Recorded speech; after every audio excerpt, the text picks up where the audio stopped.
ලියවුණා ඔබ ගැන කවි පෙළක් මැලවුණා රැතුන් යාමයක් හද පලා යන දුක එකව් කරගෙන ඉන්නවා මම මග බලන්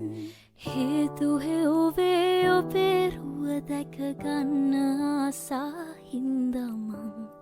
පුන් සඳක් පායන්නේ කොහොමත් මාසෙකට සැරයක් නෙබන් ඔබේ ආතරේකට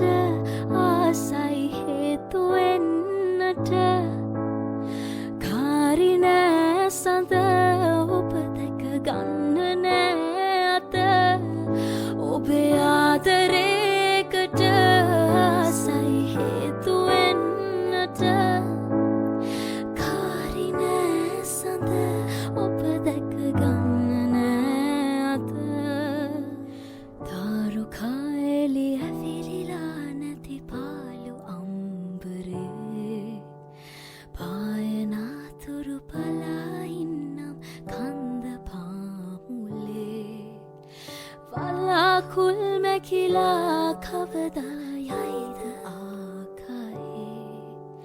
පලක් නැතිවත් හෙටත් දෙන්නම් හිරුත් තේ වගේ ඔබ පායනා දින කෙනෙකුට එළිය දෙන්න